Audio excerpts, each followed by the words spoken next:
Hello વિદ્યાર્થી મિત્રો, કેમ છો? આપણે લાસ્ટ લેક્ચરની અંદર ઉદાહરણના દાખલા વિશે ચર્ચા કરી ગયા હતા. તો આજના લેક્ચરની અંદર આપણે સંપાતપણાના સિદ્ધાંત વિશે ચર્ચા કરીશું. છેલ્લે આપણે કુલમનો નિયમ ભણી ગયા અને એનું સદિશ સ્વરૂપ પણ આપણે જોયું. તો વિદ્યાર્થી મિત્રો, સંપાતપણાના સિદ્ધાંતની ક્યારે જરૂર પડે, સૌપ્રથમ આપણે એ સમજી લઈએ. તો કે જ્યારે કોઈ તંત્ર હોય, કોઈ અવકાશ હોય, એની અંદર જ્યારે બે કે બે કરતાં વધારે વિદ્યુતભારો, ટૂંકમાં એક કરતાં વધારે વિદ્યુતભારો જ્યારે આવેલા હોય, ત્યારે કોઈ એક વિદ્યુતભાર પર બાકીના વિદ્યુતભારો વડે લાગતું જો આપણે બળ ગણવું હોય, તો એકલો આપણે કુલમનો નિયમ જો લગાડીએ તો એનાથી કામ થતું નથી. તો એના માટે આપણે કુલમના નિયમ ઉપરાંત સંપાતપણાના સિદ્ધાંતની પણ જરૂર પડે છે. ટૂંકમાં કોઈ તંત્રમાં એક કરતાં વધારે વિદ્યુતભાર છે તો એના ઉપર કોઈ એક વિદ્યુતભાર પર બાકીના વિદ્યુતભાર વડે લાગતું જો બળ ગણવું હોય તો આપણે સંપાતપણાના સિદ્ધાંતની જરૂર પડે. તો સૌપ્રથમ આપણે સિદ્ધાંતની ચર્ચા કરીશું અને ત્યારબાદ ત્રણ વિદ્યુતભારોનું જો તંત્ર હોય અને ઘણા બધા વિદ્યુતભારોનું જો તંત્ર હોય તો આપણે કેવી રીતે એનું પરિણામી બળ મેળવવું જોઈએ, બરાબર, તેની સમજૂતી આપણે આ ટૉપિકની અંદર જોઈશું. તો ચાલો સૌપ્રથમ આપણે સિદ્ધાંત જોઈએ કે સંપાતપણાનો સિદ્ધાંત શું છે. તો સૌપ્રથમ સિદ્ધાંત, જ્યારે કોઈ વિદ્યુતભાર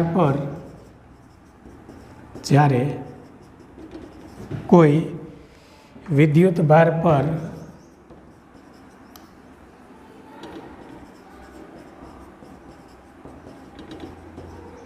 એક કરતાં વધારે કુલમ બળો લાગતા હોય ત્યારે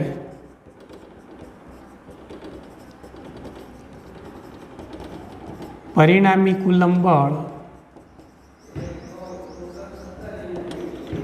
બળ દરેક સ્વતંત્ર કુલમ બળના સદિશ સરવાળા જેટલું હોય છે, બરાબર. તો નિયમ એવું કહેવા માંગે છે કે જ્યારે કોઈ વિદ્યુતભાર પર એક કરતાં વધારે કુલમ બળો લાગતા હોય, માની લો કે કોઈ એક વિદ્યુતભાર છે એ Q1 છે, તો Q1 પર Q2 વડે, Q3 વડે, Q4 વડે, Q5 વડે એમ બાકીના બધા વિદ્યુતભારો વડે જો બળ લાગતું હોય તો એક કરતાં વધારે કુલમ બળો લાગતા હોય ત્યારે પરિણામી કુલમ બળ છે તે દરેક સ્વતંત્ર કુલમ બળના કેવા સરવાળા, સદિશ સરવાળા જેટલું હોય છે. એટલે કે બીજા વિદ્યુતભાર વડે પહેલાં ઉપર બળ લાગે, ત્રીજા વિદ્યુતભાર વડે પણ પહેલાં ઉપર બળ લાગે, ચોથા વિદ્યુતભાર વડે પણ પ્રથમ વિદ્યુતભાર પર બળ લાગે. તો આ બધા જ બળો જે છે સ્વતંત્ર કુલમ બળ, એ બધાનો આપણે શું કરવો પડે, સદિશ સરવાળો કરવો પડે, બરાબર. તો આપણને પરિણામી કુલમ બળ જે છે એ પ્રાપ્ત થાય. દાખલા તરીકે કોઈ પણ એક ઉગમ બિંદુ છે, દાખલા તરીકે ઉગમ બિંદુઓ છે ઓથી R1 સ્થાન સદિશ ધરાવતો કોઈ પણ એક વિદ્યુતભાર Q1 છે, બરાબર. પછી R2 સ્થાન સદિશ ધરાવતો કોઈ બી એક વિદ્યુતભાર, ધારો કે R2 સ્થાન સદિશ છે, અહીંયા કોઈ એક વિદ્યુતભાર Q2 છે, બરાબર. અને કોઈ એક હજી એક વિદ્યુતભાર આપણે લઈ લઈએ, ધારો કે Q3, તો આ Q3 વિદ્યુતભાર છે, બરાબર. આને આપણે R3 નામ આપી દઈએ. તો વિદ્યાર્થી મિત્રો, અહીંયા Q1 વિદ્યુતભાર પર Q2 વડે બી બળ લાગશે અને Q3 વડે પણ બળ લાગશે. તો આ બે વચ્ચેનું જે અંતર છે એને આપણે નામ આપીએ R12 અને આ બે વચ્ચેનું જે ડિસ્ટન્સ છે એને આપણે નામ આપીએ R13. તો ટોટલ 3 વિદ્યુતભારોનું આપણે તંત્ર લીધું છે.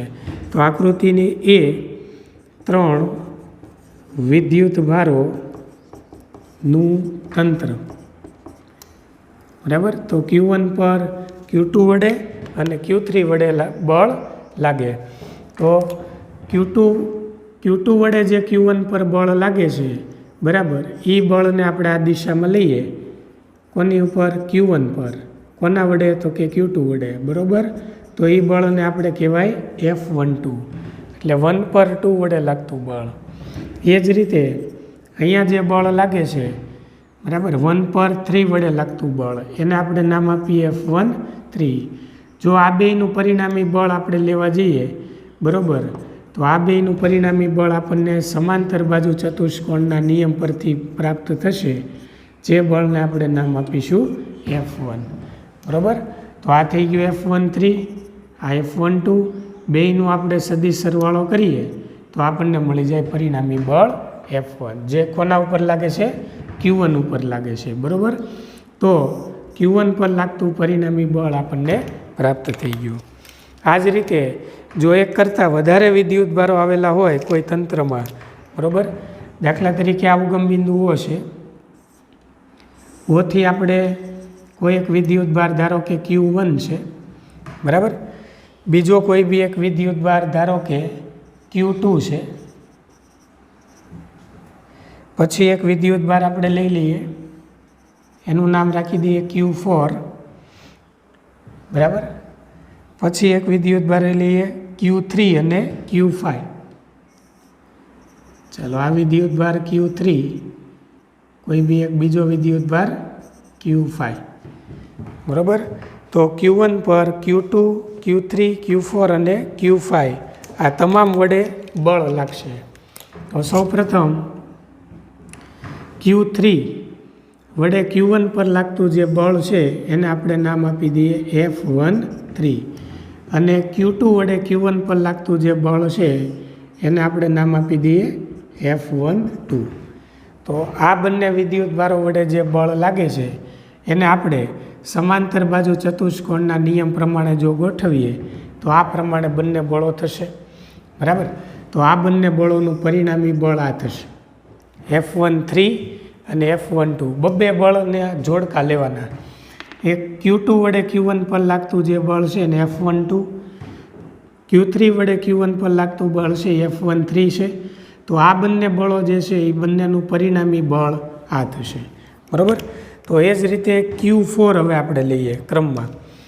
તો Q4 વિદ્યુતભાર વડે Q1 પર લાગતું જે બળ છે એ આપણે લઈ લઈએ, એને નામ આપી દઈએ F14.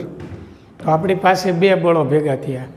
આ બંને બળોનું પરિણામી બળ આ છે બરાબર, અને Q4 વડે Q1 પર લાગતું બળ F14 છે. તો આ બંને બળો જે છે એ બંને બળોનું પરિણામી બળ જો આપણે લેવું હોય તો આ રીતે પાછું આપણે સમાંતર બાજુ ચતુષ્કોણનો નિયમ લેવાનો અને એ બંનેનું પરિણામી બળ આ રીતે લઈ લેવાનું. ચાલો આ બંને બળોનું પરિણામી બળ આવી ગયું.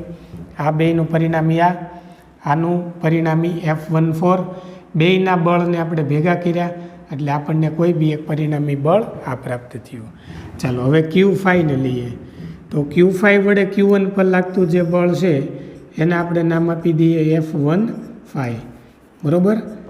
તો Q1 પર Q5 વડે લાગતું બળ F15.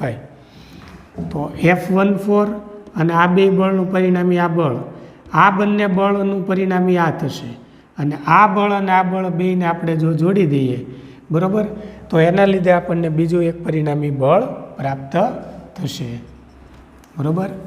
ચાલો F15.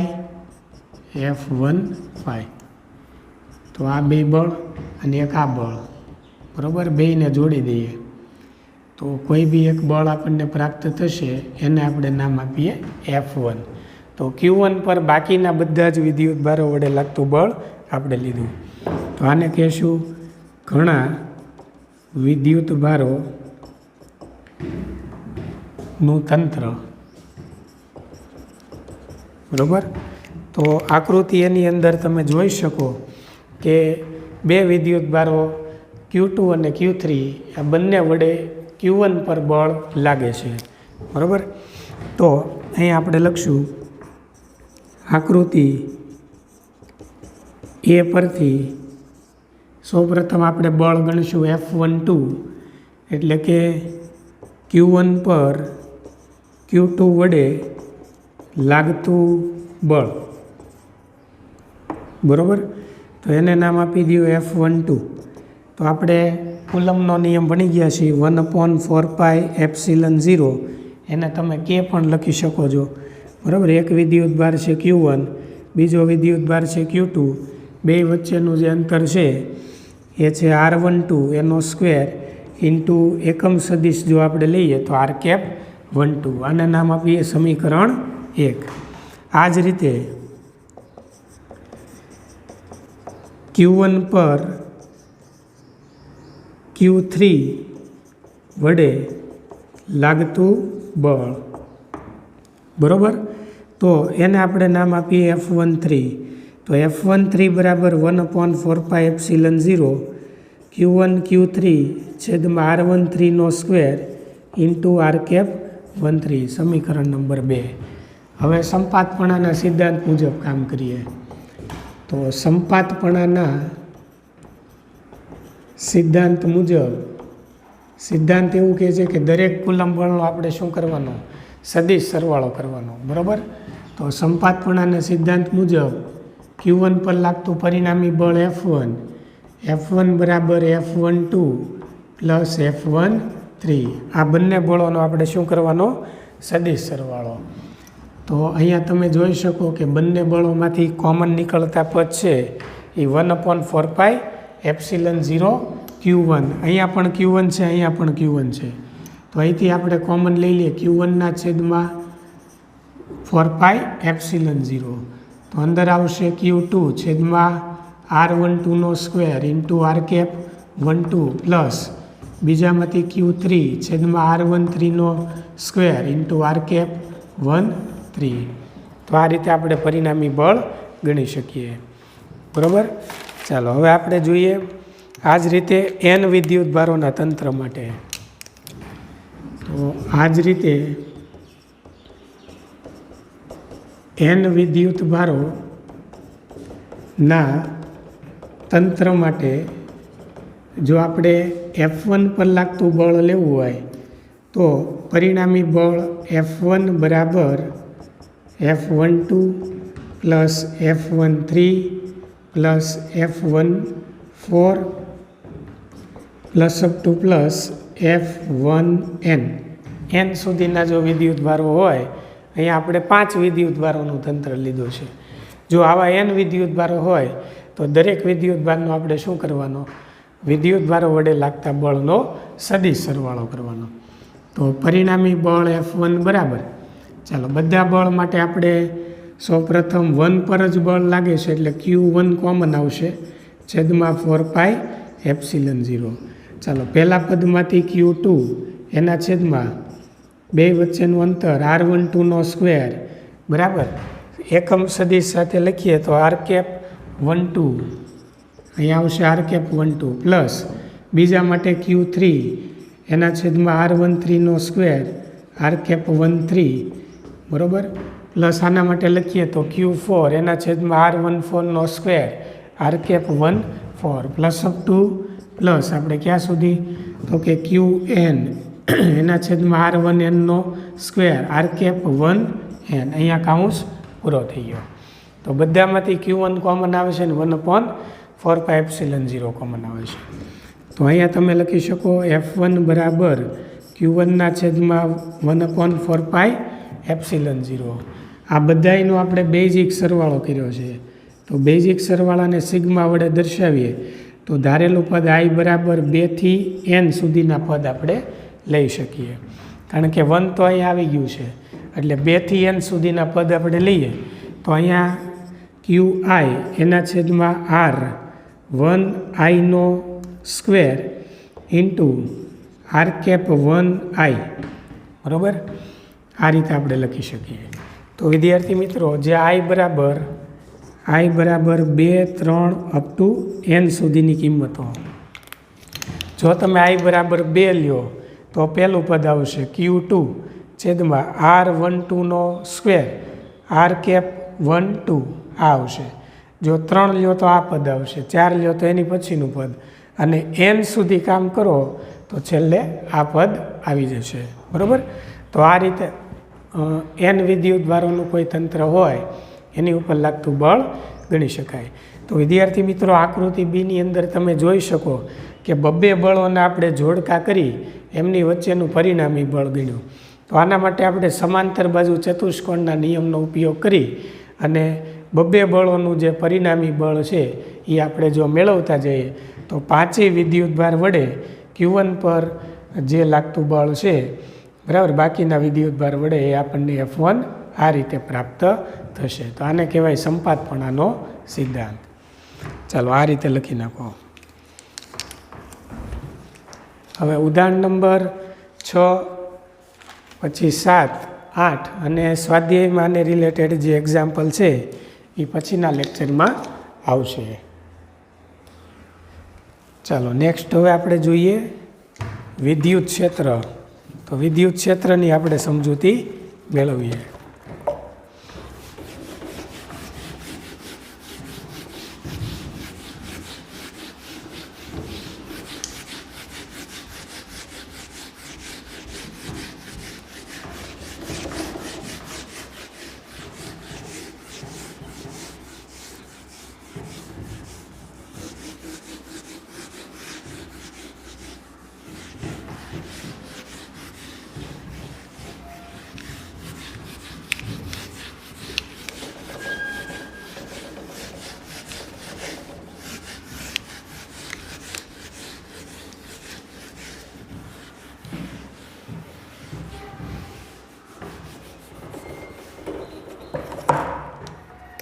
ચાલો સૌપ્રથમ વિદ્યુત ક્ષેત્ર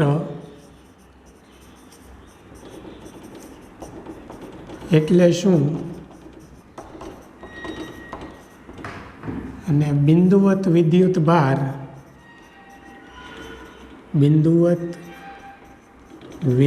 ભાર વડે ઉદ્ભવતું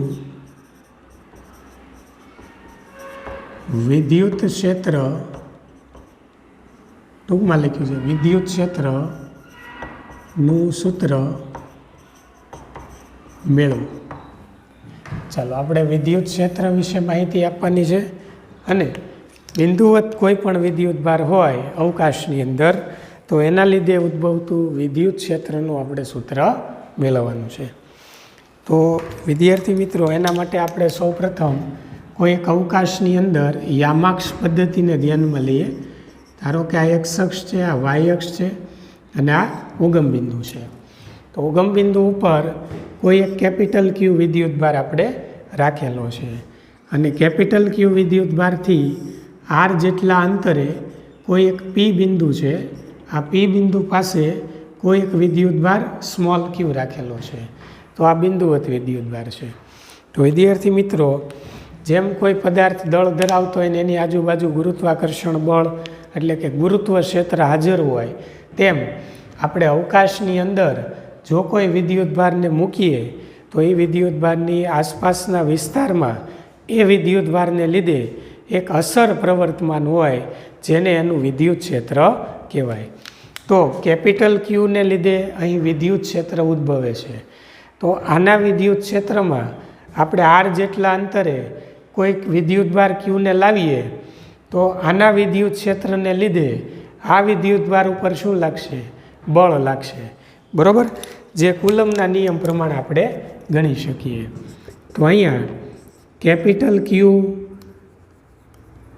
વડે સ્મોલ ક્યુ પર, આ સ્મોલ ક્યુ વિદ્યુતભાર, સ્મોલ ક્યુ પર લાગતું વિદ્યુત બળ જો આપણે ગણવું હોય તો આ વિદ્યુત બળ આ રીતે ગણી શકાય. બરાબર, કેટલા અંતરે લાગે છે? આર અંતરે. તો એફ બરાબર કે Q1 Q2 upon R square, એની જગ્યાએ 1/4π એપ્સિલન 0. એક વિદ્યુતભાર કેપિટલ ક્યુ, બીજો વિદ્યુતભાર સ્મોલ ક્યુ, બે વચ્ચેનું અંતર આર સ્ક્વેર. બરાબર, તો આ સદિશ આર છે. ઓપી બરાબર આપણે સદિશ આર લીધું છે, અહીંયા સદિશ ઓપી બરાબર આર છે. બરાબર, તો સદિશ આરની દિશામાંનો એકમ સદિશ એટલે એને આપણે શું કહેવાય? આર કેપ કહેવાય. તો એને આપણે આર કેપ વડે લખવું પડે. તો જ્યારે સદિશ સ્વરૂપે લખીએ ત્યારે એકમ સદિશ લખવો જરૂરી છે. તો જ્યાં આર કેપ એ શું છે તો કે સદિશ આરની દિશામાંનો એકમ સદિશ છે, બરાબર. અહીંયા આપણે લખશું કે આર કેપ એ ઓપી બરાબર સદિશ આરની દિશામાંનો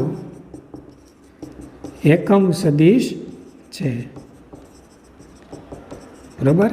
હવે કેપિટલ ક્યુના વિદ્યુત ક્ષેત્રમાં આપણે સ્મોલ ક્યુને લાવ્યા એટલે એની ઉપર આટલું વિદ્યુતીય બળ લાગ્યું અથવા કુલમ બળ આટલું એની ઉપર લાગ્યું. તો હવે ક્યુ બરાબર 1 કુલમ વિદ્યુત ભાર આપણે જો ધ્યાનમાં લઈએ તો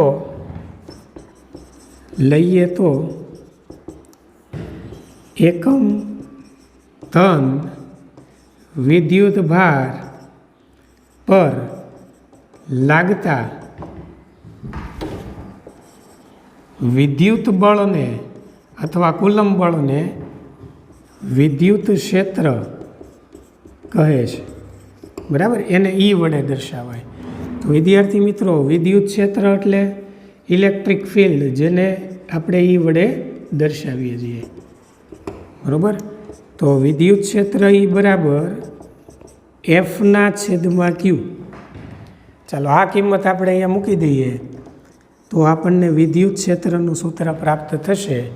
ચાલો, એફનું સૂત્ર છે 1/4πε0 capital Q small Q divide by અહીંયા છેદમાં small Q r² into R cap.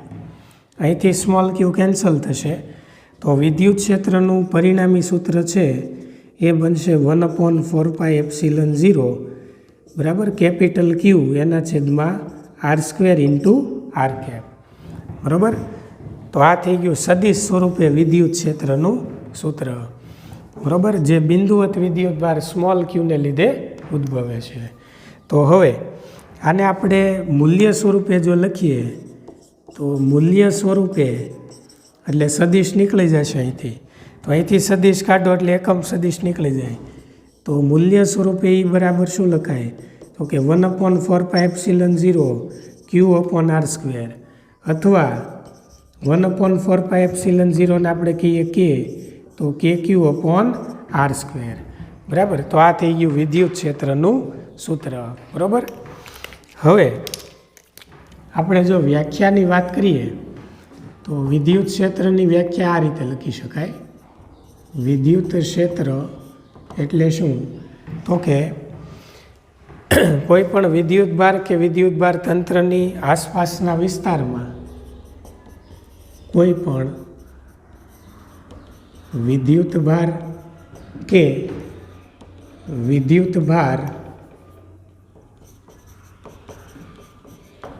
તંત્રની આસપાસના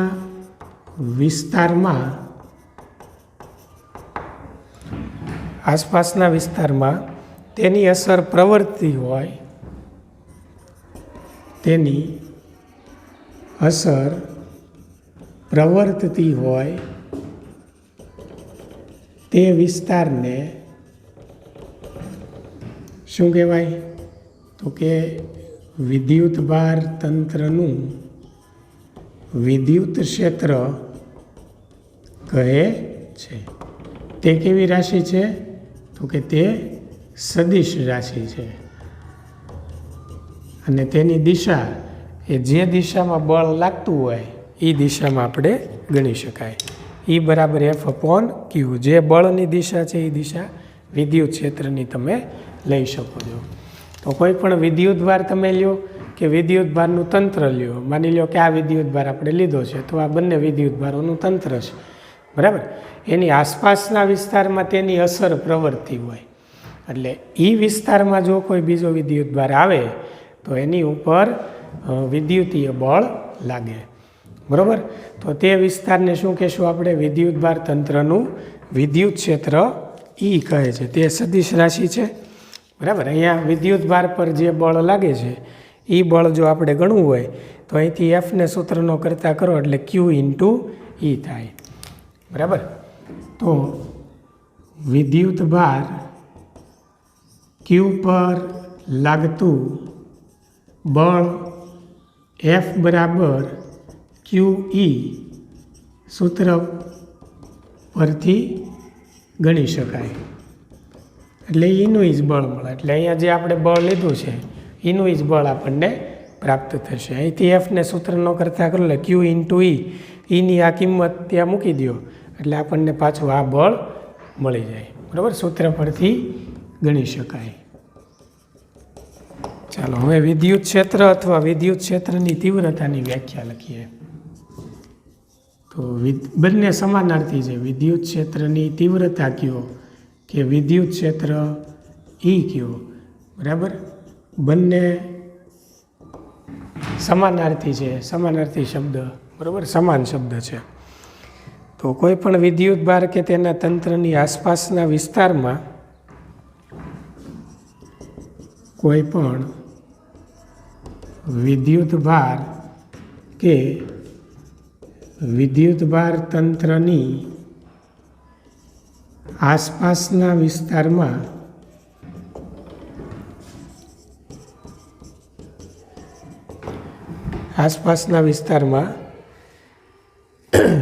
કોઈ બિંદુ પાસે મૂકેલા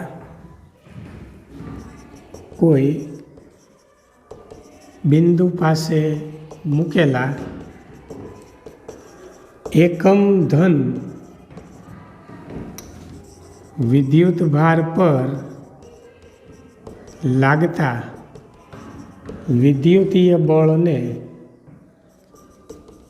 તે વિદ્યુત ભાર તંત્રનું વિદ્યુત ક્ષેત્ર અથવા વિદ્યુત ક્ષેત્રની તીવ્રતા ઇન્ટેન્સિટી કહે છે. દાખલા તરીકે આપણે અહીંયા આ વિદ્યુત ભારના તંત્રની આસપાસના વિસ્તારમાં આ વિદ્યુત ભારની આસપાસ આપણે કોઈ એક એકમ ધન વિદ્યુત ભાર મૂક્યો તો આ વિદ્યુત ભાર વડે આની ઉપર સ્મોલ ક્યુ પર શું થયું? વિદ્યુત બળ લાગ્યું. તો એકમ ધન વિદ્યુત ભાર પર લાગતા બળને શું કહેવાય? વિદ્યુત ક્ષેત્રની તીવ્રતા કહેવાય. એકમની જો વાત કરીએ તો આ સૂત્ર ઉપરથી એકમ બનાવો તો એકમ બનશે બળનો એકમ ન્યૂટન અને વિદ્યુત ભારનો એકમ કુલમ, અથવા એનો બીજો એસઆઈ એકમ છે બરાબર એ વોલ્ટ પ્રતિ મીટર છે, જે આગળ ઉપર આપણે બીજા ચેપ્ટરની અંદર જોઈશું.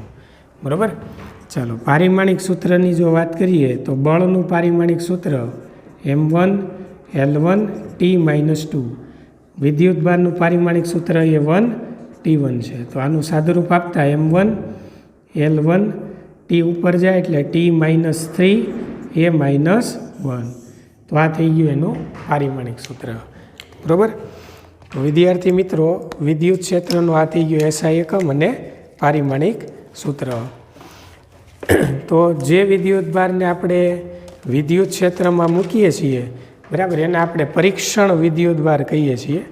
બરાબર, વિદ્યુત ક્ષેત્ર આને લીધે જે ઉદ્ભવ્યું એનું મૂલ્ય જાણવા માટે આપણે આ જે વિદ્યુત ભાર મૂક્યો એને પરીક્ષણ વિદ્યુત ભાર સ્મોલ ક્યુ કહેવાય. બરાબર, અને વિદ્યુત ક્ષેત્ર ઉત્પન્ન કરતો જે વિદ્યુત ભાર છે આ વિદ્યુત ભાર બરાબર આ વિદ્યુત ભારને વિદ્યુત ક્ષેત્રના પ્રાપ્તિ સ્થાન કહેવાય. ચાલો નેક્સ્ટ ટાઈમ આપણે વિદ્યુત ક્ષેત્ર અંગેના અગત્યના મુદ્દા એની વિશેષતા વિશેની ચર્ચા કરીશું.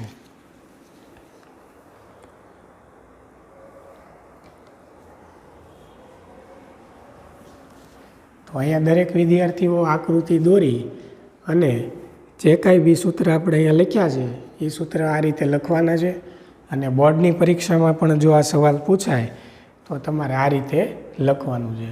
બરાબર, આકૃતિનું થોડુંક વર્ણન લખવાનું છે.